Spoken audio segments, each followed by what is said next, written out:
देने कष्ट है। माननीय मुख्यमंत्री श्री गहलोत साहब।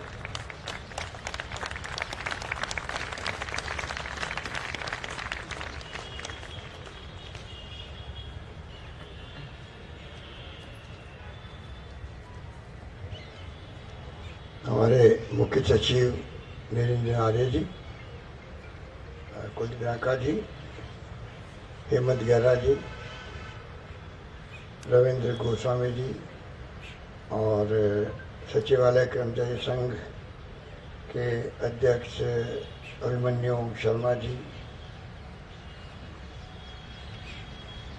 कर्मचारी संघ के तमाम नवनिर्वाचित पदाधिकारीगण, कर्मचारी संघ के तमाम हमारे पूर्व अध्यक्षगण, विभिन्न सेवा संघों के और संस्थाओं के अध्यक्षगण, तमाम यहाँ आए हुए तमाम हमारे कर्मचारी बंधुओं, भाइयों और बहनों, नौजवान साथियों, मुझे बहुत लंबे अरसे बाद में ये प्रोग्राम में आने का अवसर मिला। कोरोना की मार के कारण से समय पर जो हमेशा प्रोग्राम होते आए हैं पहले शपथ ग्रहण के, तो मुझे भी आने का सौभाग्य मिला। इस बार ये प्रोग्राम देर से शुरू हो रहा है। मुझे लगता है कि आपके इस सुकून भरे शपथ ग्रहण समारोह का जो सुकून होगा वो इतना शानदार होगा कि हमारे जो सरकार का मंत्रिमंडल गठन है वो भी अब जल्दी हो जाएगा। लगता है कि आप में गाने रुकावट, अगर आप पहले कहना लेते तो हमारा मंत्रिमंडल पहले ही पुनर्गठित हो जाता। तो आप अंदाज लगा लीजिए कि आपके सचिवालय कर्मचारी संघ के सुकून को मैं किस रूप में मानता हूँ, ये आप समझ जाइएगा। इसके लिए मैं आपका आभारी हूँ। अब मुझे उम्मीद है कि अब कोई देरी नहीं होगी, जल्दी हमारा शपथ ग्रहण समारोह पूरा होगा। बाकी बातें आपको कह दी हमारे मुख्य सचिव महोदय ने, जो आपका क्या कर्तव्य क्या दायित्व है वो आप निभाते आए हो। आज बहुत बड़ी संख्या में आप लोग बैठे हैं और सबसे बड़ी बात है कि आप लोगों ने कोरोना प्रोटोकॉल का पालन भी किया है। जब आपसे हमने सीखते हैं तो बाकी लोग भी फिर प्रयास करते हैं। और मैं आपको ये भी कहना चाहूँगा कि जो राजस्थान में जो शानदार प्रबंधन की बात की जाती है, उसमें भी पूरे प्रदेशवासियों की, आप सबकी जो भूमिका रही है, उसके कारण ही ये संभव हुआ कि पूरे राजस्थान का नाम पूरे देश के अंदर हुआ। शानदार प्रबंधन हुआ, लोगों की जानें बची, मृत्यु दर बहुत कम रही, रिकवरी रेट अच्छी थी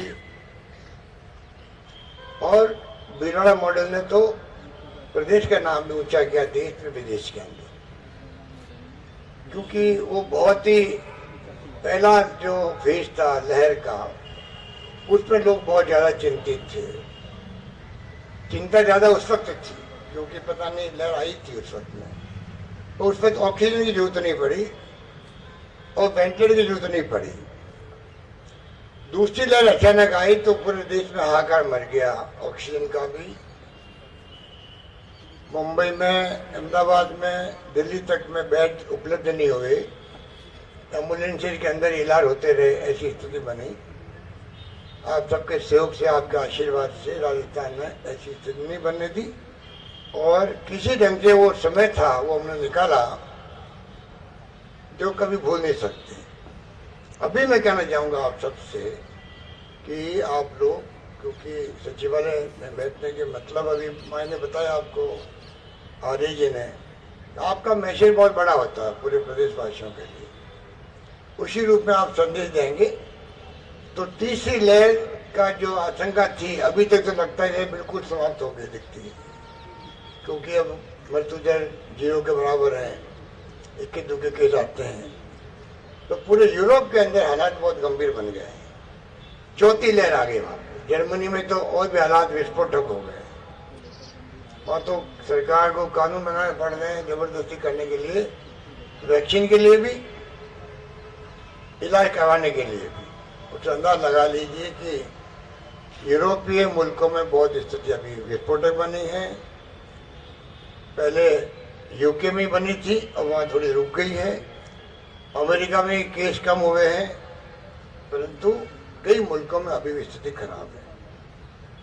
अनुभवी भी कहता है कि जब वहाँ लहर आती है यूरोप में, उसके 1-2 महीने बाद, 3 महीने बाद में फिर एशिया में आती है। तो हमें थोड़ा ध्यान रखना पड़ेगा और पब्लिक को समझाना पड़ेगा कि यथासंभव भीड़ भाड़ से बचें, सोशल डिस्टेंसिंग रखें, मास्क लगाए, सब प्रोटोकॉल निभाए हम लोग, तो ज़्यादा बेहतर रहेगा। आप जानते हैं कि राजस्थान वो राज्य है जहाँ पर समय पर हम सैलरी देते हैं, कई राज्यों को मिलती नहीं है। डीए के अंदर भी हम अग्रणी हैं देश के अंदर। चाहे कोरोना में रेवेन्यू कम हो गई हो, तभी आप देखा होगा कि पिछला बजट जो मैंने पेश किया था, तो पक्ष को भी विपक्ष को भी किसी को उम्मीद नहीं थी कि बजट कोई ढंग का पेश हो पाएगा, क्योंकि बहुत हालात खराब थे उस वक्त में। तो आप सब सचिवालय कर्मचारियों के अधिकारियों के सहयोग से वित्त विभाग ने जो बजट बनाने के लिए मंत्रणा की मुझसे, और जो बजट पेश हुआ है उसको हाउस के अंदर पक्ष हो चाहे विपक्ष हो, सबने अप्रिशिएट नहीं किया, बल्कि उनको विश्वास नहीं था इस प्रकार का बजट आएगा। और शानदार बजट पेश हुआ, और बजट पेश ही नहीं हुआ। अब जो मुझसे मिलने आते हैं कोई हमारे विधायक गाने या कोई, तो मुझे खुशी होती है। वो कहते हैं साहब जो घोषणा आपने करी थी वो खाली घोषणा नहीं थी, बल्कि हमारे यहाँ तो टेंडर भी हो गए, काम शुरू हो गए, कॉलेज खुल गई, पंचायत समिति नई बन गई, एडीओ लग गया। जो मांगा उन्होंने मैंने उनको दिया, और बहुत शानदार तरीके से काम चल रहा है राजस्थान के अंदर सुशासन का। मैंने पहले ही कहा कि सुशासन देना मेरा सबसे बड़ा ध्येय रहता हमेशा से, और वो बिना आपके सहयोग से संभव नहीं। पारदर्शी, जवाबदेही, संवेदनशील प्रशासन कैसे दें, ये हमेशा हम लोगों ने प्रयास किए, और इसीलिए जनता ने मुझे आप सबके शुभकामनाओं से, आप सबके सहयोग के कारण मुझे राजस्थान में तीसरी बार इस पद पर बैठने का अवसर मिला। ये मैं समझता हूँ कि छत्तीसगढ़ कौम की जो भावना मेरे प्रति है, प्यार है, मोहब्बत है, विश्वास है, स्नेह है, आशीर्वाद है, उसी कारण से ये संभव हो सकता है। मुझे गर्व इस बात का है कि मुझे आपकी सेवा करने का, प्रदेशवासी की सेवा करने का लगातार अवसर मिला मुझे, और मैंने भी वही फैसले करने में कमी नहीं रखी। आप पिछली बार भी आपको याद है, आप सब बैठे महेश जी वगैरह, किस प्रकार से जो मांगा आपने, हमने सब मांगे पूरी करी। सरकार बदल गई तो तमाम जो हमारे आदेश थे वो धरे रह गए। हम कभी ऐसा नहीं करते हैं, जो कि पिछली सरकार के वक्त में जो उनकी नीति है, उनकी पार्टी की, कि सरकार बदलते ही पुरानी सरकार के सब काम बंद कर दो, मैं वो नहीं करता, क्योंकि काम तो जनता के होते हैं। हम तमाम उन कामों को जारी रखते हैं जो काम पिछली सरकार करके गई है या करती जा रही है, या काम चल रहे हैं, उनको बंद नहीं करते हम लोग। और तो और मैंने सुना वो 250 रुपये जो आपको आपने दिए थे स्टेशनरी के, अब 250 रुपये क्या होते बताओ आप। 250 रुपये वोट बंद कर दिए। मेरी समझ के परे था उस वक्त में भी कि कोई 2,500 होते तो समझ में आता भाई कि कोरोना का बजट होगा। 250 रुपये खाली स्टेशनरी के नाम पर वोट बंद कर दिया। सुबह रेडियो बोलता दिल्ली में कि डीए बढ़ा दिया गया, शाम को रेडियो बोलता है जयपुर में डीए बढ़ा दिया गया। बोनस के अंदर भी हमने कमी नहीं रखी, बोनस देने का प्रयास किया, इस बार प्रयास किया। मैं चाहूँगा कि बजाय हम लोग जो भी आपके पदोन्नति होती है उसमें हम लोग कोई रुचि रखते हैं और कई जगह पदोन्नति बराबर चलती आ रही है। सचिवालय में भी अच्छा स्वागत कक्ष बन गया। मेरी खुद की कल्पना थी, मेरी खुद की कल्पना थी कि कम से कम आपसे कोई मिलने आए तो आने के पहले वो परेशान क्यों हो। आप इंतजार करने का भी कोई तरीका होता है, मान सम्मान के साथ में वो इंतजार करे, कम से कम वक्त लगे इंतजार करने में, पास बनने में। तो मैं समझता हूँ अच्छा बन गया है, अच्छे काउंटर बने। सोलर सिस्टम भी आपके यहाँ लग गया है, एक मैसेज आएगा राजस्थान के अंदर। और मेरी हमेशा मान्यता रहती है कि ह्यूमन फेस, संवेदनशीलता के साथ में मानवीय चेहरा हमारा सामने होना चाहिए, पब्लिक के सामने। वैसे सब कर्मचारी को होना चाहिए, पर सचिवालय में बैठने वाले कर्मचारियों का और अलग होता है, जैसा भी शेष कह देते। मैं चाहूँगा कि हम सब मिल करके, हम सब एक परिवार के लोग हैं, हमारे पर 7 करोड़ से अधिक लोगों की जिम्मेदारी है उनकी सेवा करने की, प्रदेश का विकास करने की। इसलिए जो आज हम यहाँ बैठे हुए उपस्थित हैं या जो एब्सेंट हैं, उनके ऊपर सबसे बड़ी जिम्मेदारी है। मैं आपको विश्वास दिलाना चाहूँगा कि जो भी आपकी मांगे रहती है, जो सुझाव रहते हैं, उस पर पूरा मैं बराबर ध्यान रखूँगा। बल्कि एक बात मैं और कहना चाहूँगा आपको, जितने संघ है हमारे, क्योंकि कर्मचारी संघ भी बहुत भरे हुए हैं, शिक्षकों के भी और अन्य कर्मचारी संगठनों के भी, तो कोई तरीका आप सोच के बताओ। मैं चाहूँगा आप 8-10 लोग मेरे पास कभी आएँ, आपके अध्यक्ष जी को मैं कहूँगा कि वो कोऑर्डिनेट कर ले सबको, सभी संघों को। मैं और CS और DOP वाले हम बैठेंगे साथ में। हम चाहेंगे कि एक बार एक तो संघ आपके जो हैं कोई सिस्टम बने जिससे कि जो संघ और उसके पदाधिकारी उनकी बात का वजन बढ़ जाए। अगर संघ इतने होंगे कि किसी को मालूम नहीं कौन संघ कितने हैं, तो फिर कौन क्या कह रहा मालूम नहीं पड़ता। शिक्षक संघ है मेरे ख्याल 15-20 होंगे मेरे ख्याल से, 15-20 की बजाय 2-3 ही हो तो शिक्षकों की क्या समस्या है। अभी सुबह मीटिंग हुई थी शिक्षकों के सम्मान की, तब भी मैंने कहा था, शिक्षा मंत्री दोतासा जी ने भी कहा था कि आप इसको जो देखिए क्या कर सकते हो। तो मैं आपको भी कहना चाहूँगा, जितने भी राजस्थान में कर्मचारियों के अधिकारी संघ हैं, उनकी ढंग से लिस्ट बन जाए। हम भी चाहेंगे उनके साथ में इंस्ट्रक्शन करें।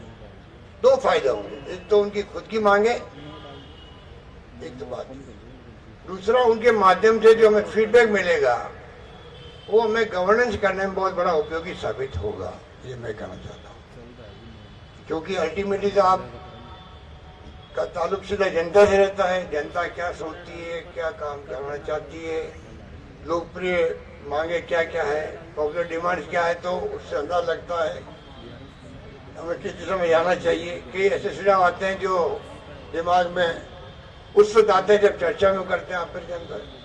तो एक सिलसिला शुरू करेंगे, उसके बारे में उम्मीद करता हूँ महीना भर के अंदर आप एक बार ऐसी स्थिति पैदा करेंगे जिससे कि हम लोग अलग अलग विभागों के जो मुख्य संगठन हैं उनसे बैठ के बात कर सकें। बाकी आपने जो कुछ पद बनाने की बातें भी की है, प्रमोशन की बात की है, मैं समझता हूँ अब जल्दी बजट पेश होने वाला भी 2-1 महीने में, 2-3 महीने में, तो मैं पूरा ध्यान रखूँगा आपकी भावनाओं का। इतनी बड़ी तादाद में आप बता रहे, आज आपका शपथ ग्रहण हुआ, मैं उनको सबको बहुत बहुत अपनी ओर से आप सबको मुबारकबाद, बधाई पेश करता हूँ। उम्मीद करता हूँ कि जो जिम्मेवारी उनको मिलेगी और मिली है उसमें वे खरे उतरेंगे। और आपके नौजवान अभिमन्यु शर्मा को आपने चुना है, आपको बधाई। अभिमन्यु शर्मा और आप सब मिलकर के कोई कमी नहीं रखेंगे कर्मचारी संगठनों के बारे में और जो समस्या उनके बारे में, उनको हल करवाना पूरा प्रयास करेंगे। ये बात कहता हूँ, मैं अपनी बात समाप्त करता हूँ। धन्यवाद, जय हिंद। हर शब्द में एक शास्त्र था, हर वाक्य का कुछ मर्म था। आपका साथ मिला कुछ पल, ये जन्मों का सदकर्म था। बहुत बहुत धन्यवाद माननीय मुख्यमंत्री।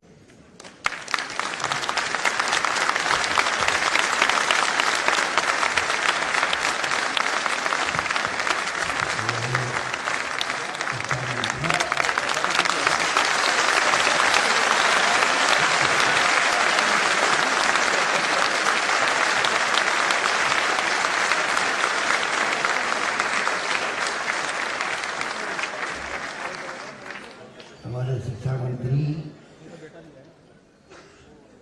गोविंद जी साहब, हमारे संस्कृत के शिक्षा राज्य मंत्री सुभाष गर्ग जी, उच्च शिक्षा मंत्री मोहन सिंह भाटी जी, ECS एजुकेशन पवन कुमार गोयल, DP नरवली जी अध्यक्ष माध्यमिक शिक्षा बोर्ड, कानाराम जी निदेशक माध्यमिक शिक्षा बीकानेर, डॉक्टर भवनलाल जी राज्य परियोजना निदेशक, यहाँ पर आए तमाम हमारे सम्मानित शिक्षकगण, NCC के कैडेट्स और तमाम हमारे अधिकारी। शिक्षक परिवार में मुझे भी पहले भी देव आने का अवसर मिला। मुझे खुशी है कि राजस्थान के बारे में भी जो कहा गया, ये गर्व करने की बात है। जैसा कि कहा गया मंत्री जी ने, नीति आयोग ने भी परफॉर्मेंस ग्रेड इंडेक्स में राजस्थान को A+ दिया। ये वैसे भी मिलता है, आपकी मेहनत, आपकी लगन, आपकी निष्ठा, आपकी प्रतिबद्धता का परिणाम है। मुझे बताया गया इंस्पायर अवार्ड 2020-21 के अंदर भी राजस्थान प्रथम रहा और फिट इंडिया कैंपेन में राजस्थान प्रथम रहा। इसलिए आप सभी तरह से फिटनेस में भी, इंस्पायर करने में भी और परफॉर्मेंस में, सब में आप लोग नंबर 1 हैं। बहुत बहुत सारी बातें तो शिक्षा मंत्री ने कह दी,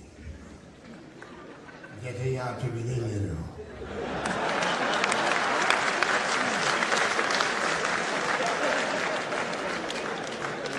क्योंकि लंबे अध्यक्ष जी कह रहे हैं हमारे हाईकमान को कि मुझे एक पद पे रखो। अगर आपने मुझे इतनी बड़ी जिम्मेदारी दी है प्रदेश कांग्रेस चलाने की, वो जिम्मेदारी किसी भी मंत्री और मुख्यमंत्री से बड़ी होती है, तो फिर मैं 2 काम कैसे करूँ? ये बार बार आग्रह करते हैं। आज मुझे लगा जो इनकी स्पीच और आपकी जो भावनाओं को रिप्रेजेंट करना मुख्यमंत्री के सामने, लगता है कि उन्होंने जो संकल्प दिल्ली में दोहराया दिखता है।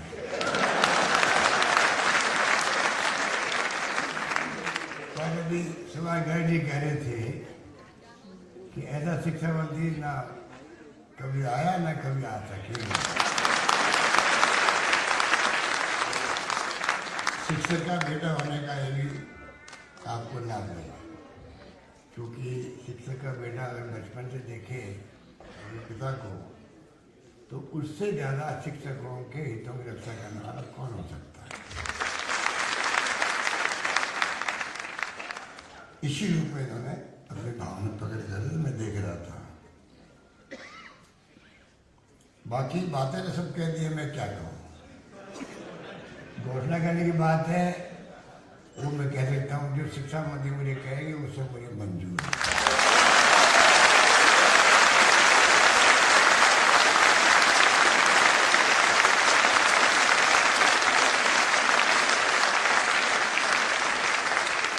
इन्होंने एक बार के नवाचार किए, क्योंकि कई प्रॉब्लम्स थी, उनको दूर करने का प्रयास किया।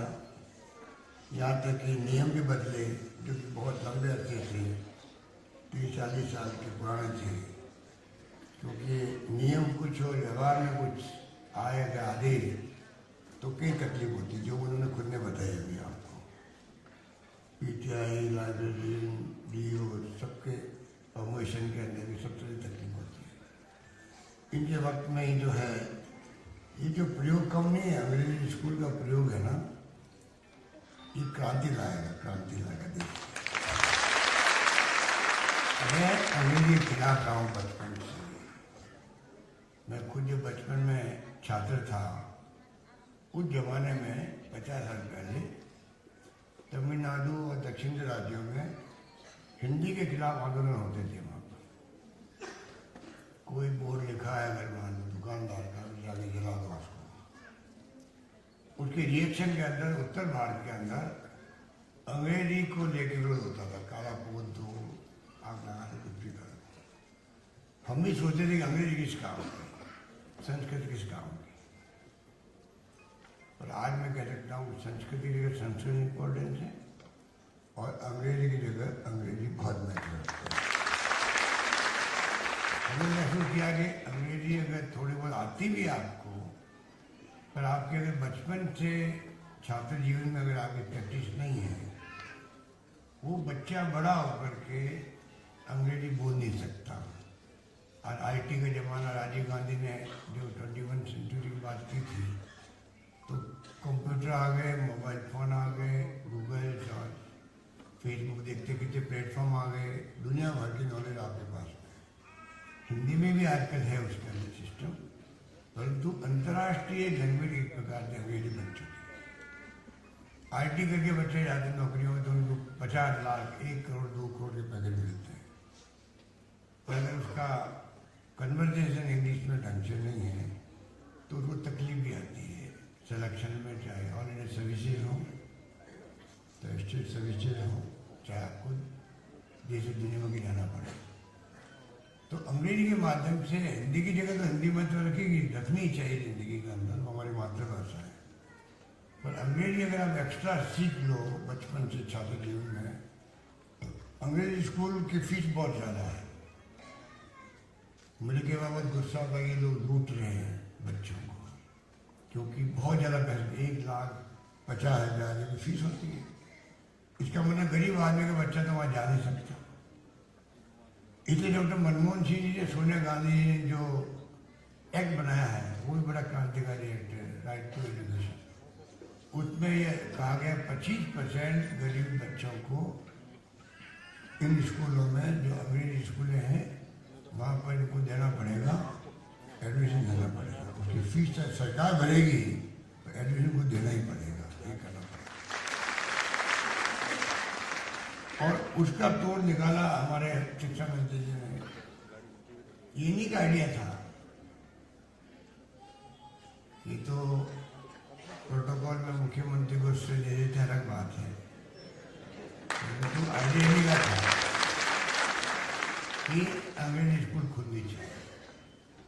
पहले तो मैंने कहा महात्मा गांधी के नाम भी जोड़ दिया उसमें, मैंने वो कहा, पर महात्मा गांधी का नाम भी जोड़ना बुरा नहीं था। और रियली मैं कह रहा हूँ आपको, ये राजस्थान के लिए क्रांतिकारी कदम है। अभी मैं बताऊँगा क्यों है, पर मैं ये बताना चाहूँगा, अब फैकल्टी पैदा करने की जिम्मेदारी आप सबकी है। बिना फैकल्टी के आप इसका फैलाव नहीं कर पाएंगे, बड़े मुश्किल से कर पाएंगे। और हमारी अंग्रेजी स्कूलें हैं, प्राइवेट स्कूलें कम नहीं होनी चाहिए। अगर वो कम नहीं हो तो उसके लिए आपको बहुत मेहनत करनी पड़ेगी। फैकल्टी बनाएं या उसमें हम कोर्सेज शुरू करें, कोचिंग क्लासेज लगती है पूरे राजस्थान और देश भर के अंदर बहुत ज़्यादा आजकल। तो अंग्रेजी के बारे में कभी शुरू हो, ऐसा कोई प्रयास करो आप मेरे कोई टीचर आगे निकल करके, क्योंकि अच्छी फैकल्टी होगी तो अच्छा भविष्य बनेगा बच्चों का। और बचपन से जो बच्चे जा रहे हैं प्री प्राइमरी में भी, वो बच्चे भी घर आके इंग्लिश में बात करने लग जाते हैं। इसका मतलब वो बड़ा जब होगा तो वो फ्रेंच इंग्लिश से बोल पाएगा और उसको कोई इन्फिनिटी कॉम्प्लेक्स नहीं होगा। पार्लियामेंट में मैंने अनुभव किया है, मैं 40 साल पहले पार्लियामेंट चला गया था 80 के अंदर। वहाँ हिंदी बोलने वालों के ज्ञान में कोई कमी नहीं है, परंतु जो इंग्लिश बोलते हैं उन्हीं का दबदबा वहाँ रहता है। आप सोच सकते हो कि विचार में हम कम नहीं हैं, पर लैंग्वेज वो है आपकी, तो उसके अंदर फिर आपको तकलीफ आती है कि आप कैसे उसको एक्सप्लेन करो। उसी से पर्सनैलिटी बनती है, उसी से व्यक्तित्व कर्तृत्व में निखार आता है, उसी से आगे पहचान बनती है। अब मैं जो आपको कह रहा था ये क्यों क्रांतिकारी है। अगर गांव में ढाणे में बच्चा जो परिवार रहता है, जो अनपढ़ है, किसान है, मजदूर है, खेती मजदूर है, दलित है, पिछड़ा है, वो कैसे 50,000 1 लाख की कल्पना कर सकता है फीस देने की। अब उनके बच्चों को जो अंग्रेजी स्कूल में पढ़ेंगे, सरकारी अंग्रेजी स्कूल में, जिनका हम आने वाले उनके जाल बिछा देंगे, ये मैं आपको कराऊंगा। क्योंकि हम चाहेंगे कि जितनी फैकल्टी मिले, क्योंकि क्वालिटी में कॉम्प्रोमाइज भी नहीं हो। नाम मात्र स्कूल में बोले इंग्लिश स्कूल है और टीचर भी नहीं पढ़ा पा रहा है, तो उसके कोई मायने नहीं है।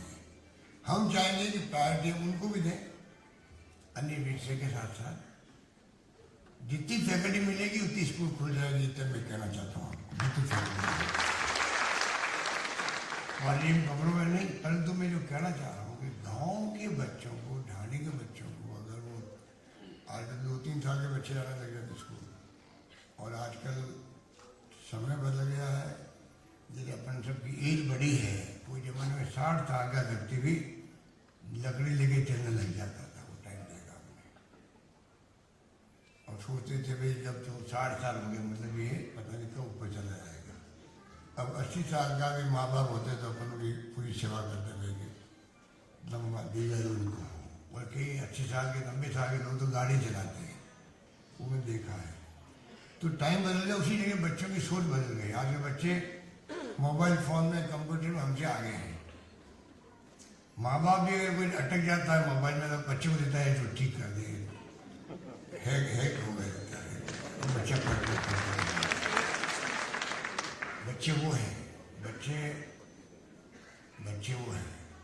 और बच्चों के संस्कार, उनकी अपनी संस्कृति, अपना रिवाज, अपना जो औरा है प्रदेश का, देश का, वो भी उन्हें कायम होना चाहिए। ऐसा नहीं होना चाहिए कि अगर उनको शिक्षा ढंग से नहीं मिली तो फिर वो बड़े होकर के जो प्रोसेस होता है उसमें वो तकलीफ पाएंगे। क्योंकि आजकल मुझे किसी ने कहा, एक नेता ने मजाक के अंदर, कि आजकल बच्चे नहीं बाप पैदा हो रहे हैं। आजकल बच्चे नहीं बाप पैदा होने लग गए। उनका व्यवहार वैसे ही बन जाता है, वो खुद ही तकलीफ पाते हैं और समाज भी तकलीफ पाता है। तो हमें बाप नहीं बच्चे ही पैदा करना है देश का। संस्कारवान बने बच्चे, संस्कारवान बने बच्चे इस रूप में बनेंगे तो मैं समझता हूँ शिक्षकों की भूमिका जो है वो अद्वितीय है। उसके बारे में मुझे कहने की आवश्यकता नहीं। हर 5 सितंबर को अपन बैठते हैं तो शिक्षकों के गुणगान हम करते हैं, शिक्षक क्या है। अभी देखिए बोल रहे थे शिक्षा मंत्री जी कि वास्तव में उनका सम्मान तो कोई कल्पना नहीं कर सकता। कुछ शिक्षकों को छोड़ दो, जैसे एक किसी ने कहा, एक शिक्षक के बड़े गर्व के साथ में रिटायरमेंट में 2-4 साल बचे होंगे, तो उसने बड़े गर्व के साथ कहा कि मैंने मेरी जिंदगी में कभी क्लास ही नहीं ली। अब आप बताओ, ऐसे लोग भी हैं, ऐसे लोग भी हैं। ऐसे लोग जो है शिक्षित समाज को बदनाम करते हैं। शिक्षक है वास्तव में, शिक्षक निर्माता देश का, प्रदेश का, समाज का। ठीक है, शिक्षा मंत्री ने जो माँ बाप की जगह माँ बाप है, उनके बाद नंबर शिक्षक आता है। और शिक्षक जो सिखा सकता है, बच्चे के दिमाग में शिक्षक के प्रति वो भावना होती है कि मेरे गुरु है, मुझे मेरे जीवन में अगर मैं कुछ कर पाऊंगा तो इनकी प्रेरणा से कर पाऊंगा, इनके सिखाए हुए अनुभव लोग मेरे काम आएंगे। तो आपका दर्जा समाज में बहुत बड़ा दर्जा है। उस दर्जे को हम काम रखना चाहते हैं, बढ़ाना चाहते हैं। ये मैं निवेदन कर रहा था। कैसे बढ़ाएं आप बताइए। जैसे अभी मंत्री जी ने कहा कि शिक्षक संघ बहुत सारे बन गए हैं। अब किससे बात करें किससे बात करें समझ में नहीं आता है। तो आप लोग भी कोई तरीका निकालो जो आपकी बातें फिर सरकार तक पहुंची, सरकार भी जम के आगे काम करे। हम चाहते हैं कि अब देखिए जैसे मैंने पिछली बार घोषणा कर दी होगी आवास योजना की या और बस फ्री जो भी किया होगा, अभी मुझे मिले कोई शिक्षक वो गिरा वो घोषणा आपकी जो थी वो तो अभी पूरी हो नहीं पाई। तो ये नौबत क्यों आई? अगर मैंने घोषणा करी तो घोषणा 15 दिन में महीना भर में लागू होनी चाहिए थी। अगर वो शिक्षक संघ अगर आपके कहते गिरदावरी करवाओ, अब गिरदावरी करना मतलब सर्वे करवाओ एक प्रकार से, भाई कैसे आपके शिक्षक का कौन से संघ जो है किसके पास में कौन सी स्ट्रेंथ है, 1 हो जाए 2 हो जाए 3 हो जाए, तो फिर एक रहेगा में हम कैसे आपकी बात को बुलाएं, आपको सर सम्मान डेलीगेशन आए, शिक्षा मंत्री के पास जाए, जो तो मुख्यमंत्री से मिलाने वो ले आए, बैठ के आप चाय पिए, बातचीत करें, गपशप करें और फिर क्या क्या आपकी समस्या सुने, तो ढंग से आपकी समस्या के समाधान के लिए आदेश हो सकते हैं। अब उसके अलावा खाली अपन न्यूज़ में आ रहा है, अखबार में भाई मांग कर रहे हैं, कोई संगठन कुछ कह रहा है कुछ कह रहा है, तो वो समझ में नहीं आता। और फिर संगठन बहुत सारे हैं, कर्मचारियों के भी सबके हैं, सब विभागों के हैं, तो 70, 80, 100 संगठन है, तो फिर बात उस रूप में हो नहीं पाती। इसलिए मैं समझता हूँ कि आपने अपनी परीक्षा कई बार दे चुके हो। आप टीचर के अलावा जो आपको तो सैंक्शन आ गए तो आपको काम दे देते हैं, चुनाव आ गए तो आपकी बीमारी हो जाती है। आपने अपनी परीक्षा दे दी है, उसमें आप खड़े उतरे हैं कोरोना के वक्त में। कोरोना के वक्त में जो काम राजस्थान में किया है, आप सबके आशीर्वाद सहयोग से मैं समझता हूँ देश में कहीं नहीं हुआ, क्योंकि उस वक्त में पहली वेव थी, लोगों को बहुत भय था, पता नहीं क्या होगा, मतलब बाहर लॉकडाउन लग गया, किसी मिलेंगे, खुद कोरोना ग्रस्त हो जाएंगे। पहली वेव में भय ज़्यादा था, और पहली वेव का जो वेरिएंट था वो कोरोना का वो कमजोर था, तो ना ऑक्सीजन की जरूरत पड़ी ना वेंटिलेटर की जरूरत पड़ी। जो सोचते थे हम लोग, तैयारी कर रहे थे हमने कहा कोई भूखा नहीं सोना चाहिए, समाज का आह्वान किया, धर्म गुरुओं को किया, NGO को किया, एक्टिविस्ट को किया, आप सबको किया, प्रदेशवासियों को किया, सब राजनीतिक पार्टी को मैंने बुलाया। मैंने कोई उसमें राजनीति करने की कोशिश नहीं करी, फिर भी कोई आरोप लगाया अलग बात है, पर हमने कोई कोशिश नहीं करी। परिणाम मेरा राजस्थान की जनता ने आगे बढ़ करके खाना बनाना, पक्का खाना, कच्ची सामग्री, MLA को फंड दे दिया हमने, उनके जो MLA फंड होता है उसको छूट दे दी, सब तरह से ऐसी स्थिति कर दी। आराम से वो टाइम निकला और हमने कैश बांटा 5 बार, 1-1 हज़ार करके 5,500 रुपये में बांटे गरीबों को, जो बिल्कुल डेस्टिट्यूट थे उनके। तो चारों ओर ऐसी स्थिति कर दी कि राजस्थान में बड़ी सुख शांति के साथ हमने उसका मुकाबला किया। दूसरी भी इतनी खतरनाक है अचानक ही कि पूरे देश में हाहाकार मच गया ऑक्सीजन को लेकर के। बेड खाली नहीं थे बम्बई में, दिल्ली में, अहमदाबाद में, कहीं पे भी। हमने कई लोगों को दिल्ली और पंजाब और यूपी आपके लगता हुआ एरिया जो है, मध्य प्रदेश, सब जगह से लोग यहाँ आए हैं इलाज करने। IHS ने तो शानदार काम किया, पूरे प्रदेश के अंदर अच्छे काम हो गए।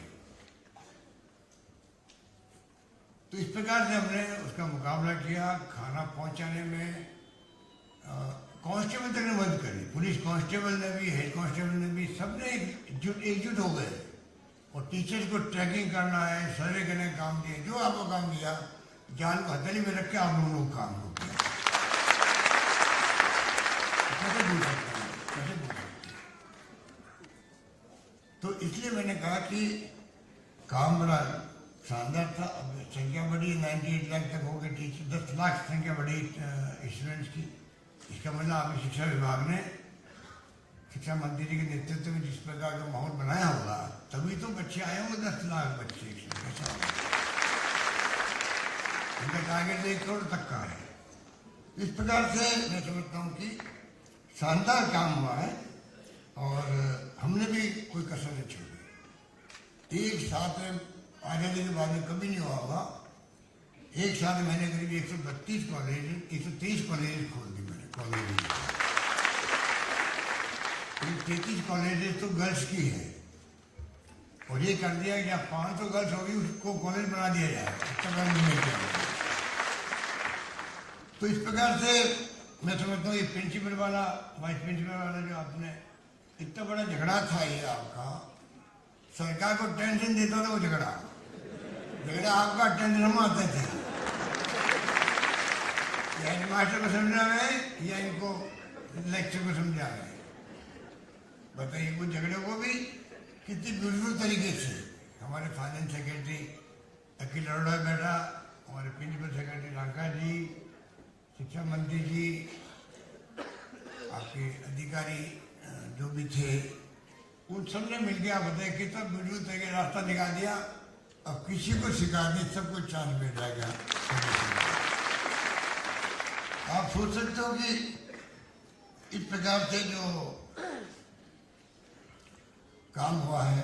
और कल अभी बता रहे थे, कल जो आपका कल्चर प्रोग्राम आपने सरकारी योजनाओं के ऊपर आपने यहाँ पर प्ले किया, मुझे बहुत खुशी हुई। शिक्षक गांव में रहते हैं कई लोग कि गांव से आते जाते हैं, परंतु सरकारी इतनी शानदार योजनाएं हैं। हम लोग सब परमिट हम चाहे चुने हुए लोग हैं, एमएलए एमपी मंत्री मुख्यमंत्री या सरकारी मुलाजिम है या टीचर है, सब लोग हम लोग पब्लिक के तो सर्वेंट हैं, लोक सेवक हैं। हमारी जिम्मेदारी बनती है जहाँ हम कंट्रीब्यूट कर सकते हैं पब्लिक के लिए वो कर रहे हैं। आप लोग भी करते हैं शिक्षक के भूमिका अदा करने के साथ साथ। तो साथ में आप लोग जो सरकारी योजना गाँव में है, कई गाँव वाले बेचारे समझते नहीं है। अब चिरंजीवी योजना लेके आए हम लोग पूरे देश के अंदर एकमात्र राजस्थान राज्य जहाँ पर योजना है। 5 लाख का बताइए कैशलेस बीमा हो गया। 5 लाख का प्राइवेट में जाओ या गवर्नमेंट में जाओ, 5 लाख। हमें शिक्षा मंत्री के साथ हम लोग थे, अभी नाथद्वारा में थे, चूरू में गए हम लोग, जयपुर जिले में गए, नागौर गए, वहाँ हमें मिले वो पेशेंट। कलेक्टर बता रहे था इनके 2.5 लाख का बिल था, 1.25 लाख का बिल था, 2.25 लाख का था, 1 रुपया नहीं लगा। सीके बिड़ा हॉस्पिटल जाके आए और भी बताया गया किसी अस्पताल का काम। कहने का मतलब ये 5 लाख तक का परिवार का बीमा है। घर गिरवी रखते अपने माँ बाप को जिंदा रखने के लिए, गहने भेज देते बेचारे, क्योंकि हमारे संस्कार ऐसे हुए कि नहीं बूढ़ा आदमी तो ही मालूम है कि पता नहीं बचेंगे, कैंसर हो गया तो ही अपन इलाज करवाता है। ये हमारी संस्कार है, विदेशों में नहीं होता है। अभी जब कोरोना था तो खबर आई इटली से कि साहब वहाँ पे ऐसी स्थिति बन गई कि बेड कम पड़ गए हैं, हालत बड़ी खराब है। तो उन्होंने जो बुजुर्ग लोग थे उनको तो छोड़ दिया अपने हाल पे कि भाई ये तो इनको मरना ही है, जन पीढ़ी को बचाओ, युवाओं को बचाओ। ऐसी स्थिति आ गई। ये हकीकत है कि भाई ये तो आज निकल जाएगी, कोई बात नहीं। क्या वो 65 साल का था, 70 साल का था, छोड़ो इनको। तो जंग लड़कों को बचाओ, बच्चों को बचाओ। हमारे यहाँ हम उनकी सेवा भी करते हैं। उसी ढंग से सरकार ने भी मेडिकल हेल्थ में, मैं समझता हूँ कि रघु शर्मा का भी गए होंगे अहमदाबाद, पर हम लोगों ने 400 वीडियो कॉन्फ्रेंसिंग करी, 400 वीडियो कॉन्फ्रेंसिंग करी। गाँव तक के हम लोग जुड़े, गाँव तक जुड़े, सरपंच तक, वार्ड पंच तक, सबको हम लोगों ने इन्वॉल्व किया और शानदार प्रबंधन किया कि कोई मरना नहीं चाहिए। हालांकि फिर भी मौतें हुई, तो दूसरी भी बहुत खतरनाक थी। ऑक्सीजन के लिए हमने लड़ी केंद्र सरकार से भी। मैंने खुद ने बात की प्राइम मिनिस्टर से, उनके प्रिंसिपल सेक्रेटरी पीएमओ से, उनके सिक्योरिटी एडवाइजर डोवाल से, हेल्थ सेक्रेटरी से, गृह मंत्री से। गृह मंत्री से बात मैंने की है, समझ रही है मैं क्यों कह रहा हूँ।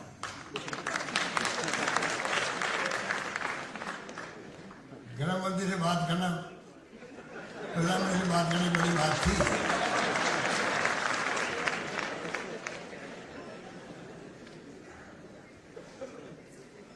क्योंकि गृह मंत्री ने कमी नहीं रखी। ये तो ठीक है, आपका आशीर्वाद है प्रदेशवासियों में।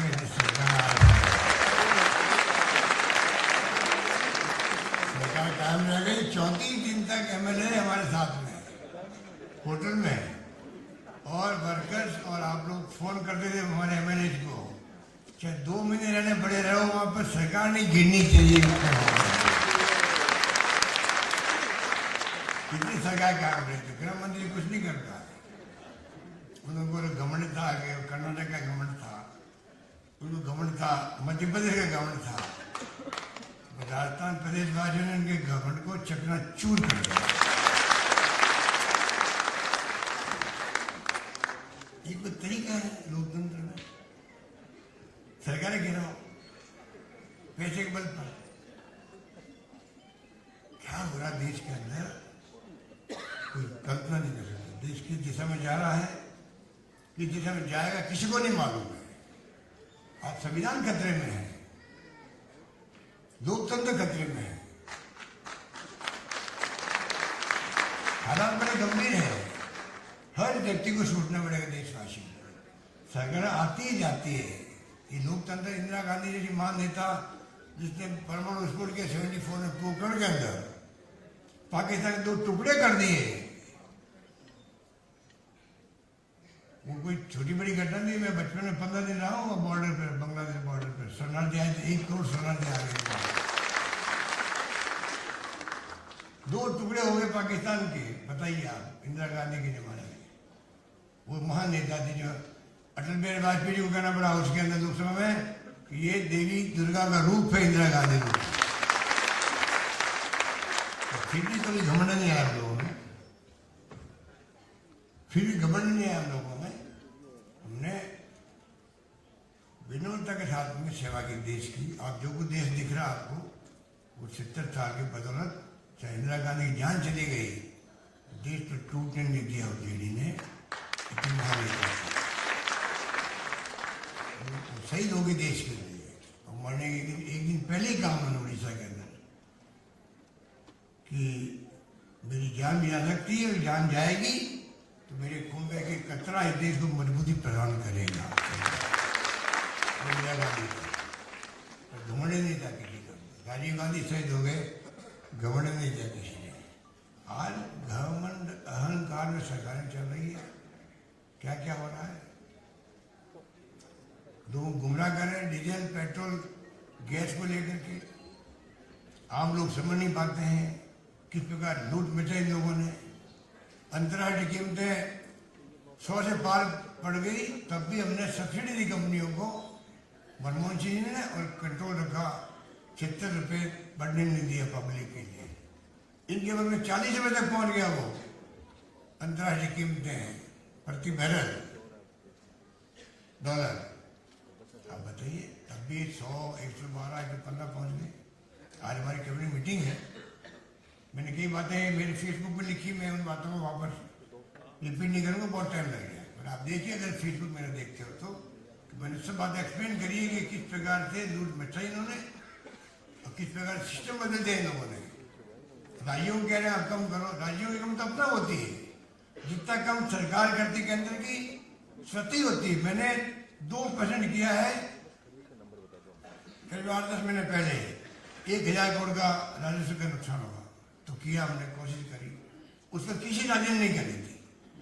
अभी इन्होंने किया कम 5 रुपये 10 रुपये, तो अपना भी हमारा 1800 करोड़ कम हो गया राजस्थान का। अब मैंने मांग करी कि आप 10 रुपये 15 रुपये और कम करो, अगर महंगाई कम करनी है तो। उससे में 3500 करोड़ कम होंगे, हमारे भी कम होंगे, वो मैं मंजूर है पब्लिक के लिए। वो नहीं करेंगे, राज्यों का अपन प्रतिस्पर्धा करवा रहे हैं। लंबी बात है, मैं अभी नहीं करना चाहता कि एक्साइज में क्या इन्होंने क्या क्या नहीं किया। इतना ही कहना चाहूंगा, एक्साइज ड्यूटी में सबको हिस्सा मिलता राज्यों को देश के अंदर, उसको कर दिया 100 से 10 पे लिया है, उदाहरण दे रहा हूँ आपको। और एडिशनल एक्साइज ड्यूटी लगा करके उसको 10 से 100 कर दिया, जिसमें राज्यों को हिस्सा नहीं मिलता है, उसमें ने 5 रुपये 10 में कम की। क्या मजाक बना रखी। खैर शिक्षकों को मैं, शिक्षक तो खुद जाके सब जानते नहीं पाता हूँ, इसलिए मैं कोई लंबी बात नहीं करना चाहता, क्योंकि चतुर्थन की बात भी उठा दी इन्होंने। मेरे लिए कोई छोड़े ही नहीं शिक्षा मंत्री ने, तो इसलिए मैंने कहा इन्होंने अपने विजय का भाषण देने की तरफ भाषण दिया।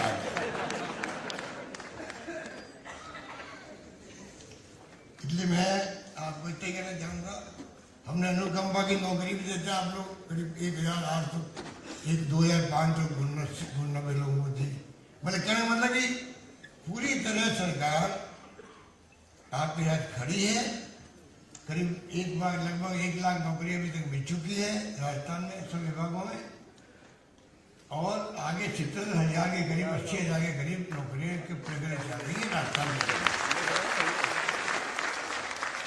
खेल के मैदान बना रहे हैं हम लोग सब जगह, क्योंकि हमारे यहाँ पैरा ओलंपिक में भी जीत के आए, उसको हम देख रहे हैं। इस प्रकार से आपके आवास योजना की बात की गई। मैं चाहूँगा कि मंत्री जी सब बातें मुझसे बैठ के करें, हम लोग मीटिंग बनाएंगे सीएमओ के अंदर, और जो आपने मांगे रखी है, ये जो उनकी जहन में है, वो बातें हम पूरी करवाएंगे। बाकी हम कृषि का विषय खोलने की बात हो,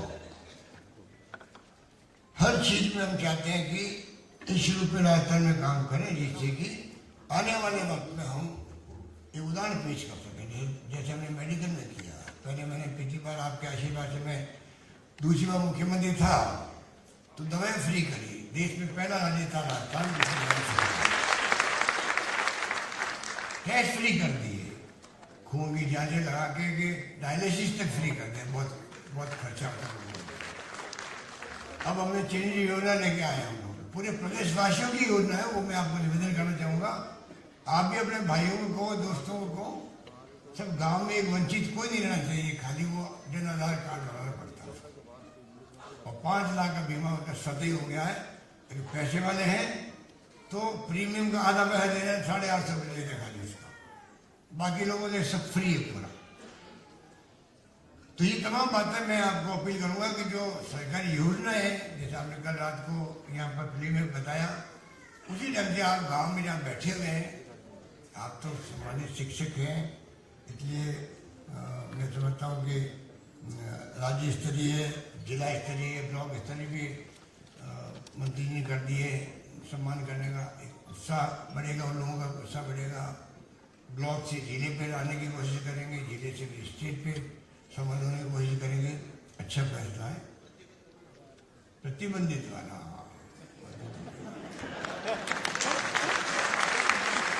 मैंने शुरू में कह दिया कि जो शिक्षा मंत्री कहेगा वो सब मुझे मंजूर है।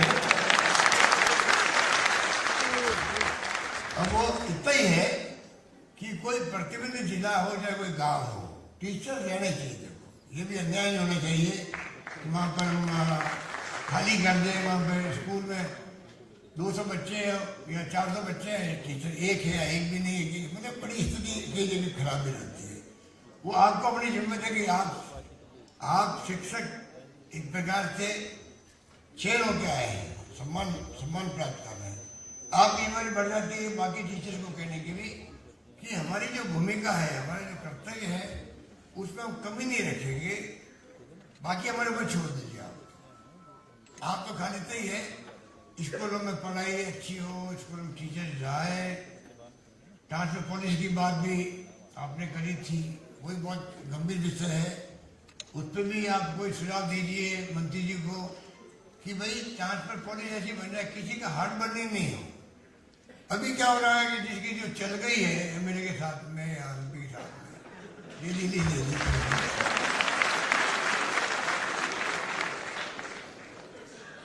और एमएलए साहब आगे सब कपड़े फाड़ते हैं मंत्री जी के कि मेरे साहब ने पैसा लेके, मेरे 150 की, मेरे 200 की। अरे भाई कोई अंत तो हो। और फिर हम सुनते हैं कि ये बार तो पैसे गिराने पड़ते हैं। पता नहीं, आप बताओ कि सही बात है नहीं, मुझे नहीं मालूम है। पैसे देने पड़ते हैं क्या?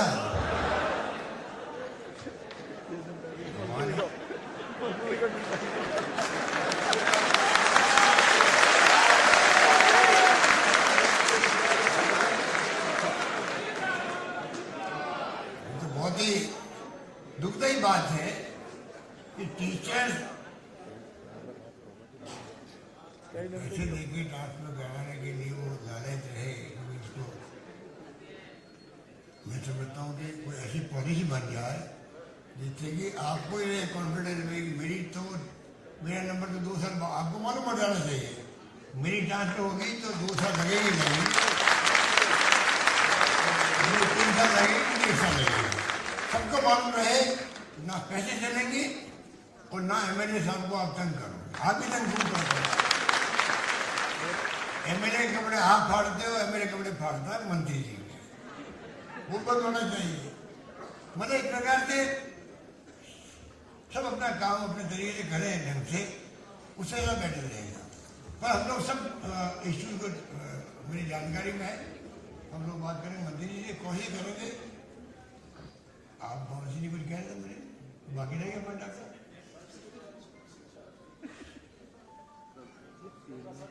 ये बात तो अपन अलग कर लेंगे, पर सुना अच्छा आपका, सुना अच्छा है।